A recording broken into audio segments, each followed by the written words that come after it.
It's very important that if you're going to look in terms of how you decolonize academia, how you decolonize what is taking place, it means to say that not only in terms of the relevance of what the grassroots has to say, not only in relevant in terms of the relevance of what coming from the bottom, from the groundation level, whereby the ones who are still making contribution to our humanity, how you look at that.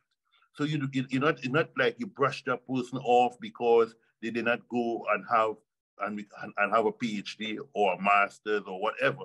But you look at in terms of what they are contributing to society, right? You look at what, for instance, when Walter Rodney, as an academic, um, progressive academic that is, was teaching at Mona campus in Jamaica, he took time off to go among the grassroots, mostly Rastafari people, women and men, to to liaise with them, to teach history, African history, so they can know more about who they are as a people, right?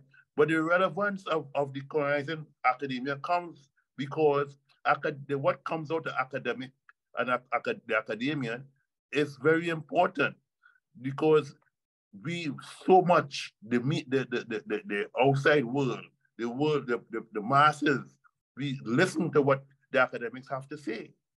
So at the end of the day, you want to make sure that whatever comes out must be poignant and relevant to the people, to elevate the people. It must not be one whereby how they see Rastafari or any other um, ideology or culture in a negative perspective.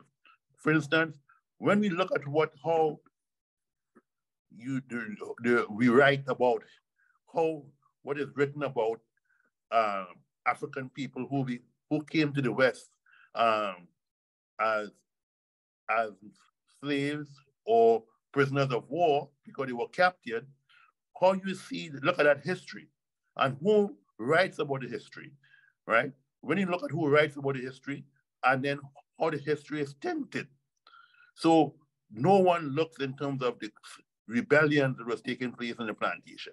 Nobody looks in terms of that rebellion is what would have caused some of these rebellions over time, whether it was in Jamaica, whether it was in Guyana, whether it was in Trinidad, whether it was in Antigua and St. Lucia, North America, Brazil, etc. Some of those rebellions is what forced some of the slave master to come to the table to negotiate. For instance, in England, and when you look at England compared to their role in the British Caribbean, they were forced because of the continuous rebellion by slave plantation by the Maroons in Jamaica and among other Caribbean islands in Trinidad, Daga, and so on in Guyana. You had Kojo and you had going on in places like Suriname, Dutch Guyana. You had what you call the Cimarrones. So you had all this taking place. You had in what we'll call Brazil. You had slave rebellion. So we do not apply that. We just look at yes, slavery was abolished and so on.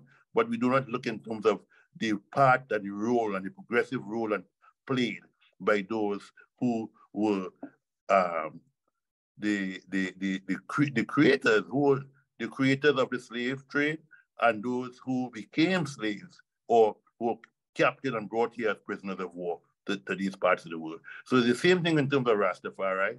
We look at the Rastafari, but we do not look at those who became the victims. We look in terms of why Rastafari came into existence. Why Rastafari came into existence in this dispensation. It came into existence as a rebellious form to oppose, right, colonialism. That is why Rastafari was attacked in the way it was attacked. That is why Leonard Howell was attacked in the way he was attacked.